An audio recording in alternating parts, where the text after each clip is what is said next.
একটা ছোট্ট গ্রাম ছিল নদীর ধারে। গ্রামের শেষ প্রান্তে দাঁড়িয়েছিল এক পুরনো ভাঙাচোরা জমিদার বাড়ি। লোকজন বলতো সেখানে রাতে অদ্ভুত শব্দ শোনা যায়, কিন্তু রাহুল এসব বিশ্বাস করত না। একদিন সাহস করে সে রাতে বাড়িটা দেখতে গেল। চাঁদের আলোয় বাড়িটা আরও ভৌতিক লাগছিল।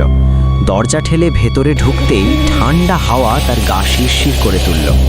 হঠাৎ ওপরতলা থেকে পায়ের শব্দ ভেসে এলো, ধূপ ধূপ ধূপ। রাহুল ভাবল হয়তো বিড়াল, কিন্তু শব্দটা ধীরে ধীরে সিঁড়ি বেয়ে নিচে নামতে লাগলো। সে ভয় পেলেও দাঁড়িয়ে রইল।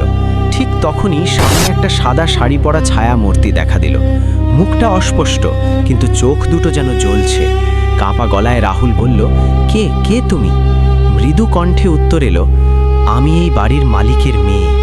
বহু বছর আগে এখানে মারা গেছি। কেউ আমার কথা শোনে না। বাতাস হঠাৎ ভারী হয়ে উঠল। ছায়ামূর্তিটি ধীরে ধীরে রাহুলের দিকে এগিয়ে এলো, তারপর মিলিয়ে গেল অন্ধকারে। পরদিন সকালে গ্রামের লোকেরা জমিদার বাড়ির সামনে অচেতন অবস্থায় রাহুলকে খুঁজে পেল। জ্ঞান ফিরতেই সে শুধু একটাই কথা বলল, ও এখনও সেখানে আছে। তারপর থেকে সূর্য ডোবার পর আর কেউ সেই বাড়ির কাছে যায় না।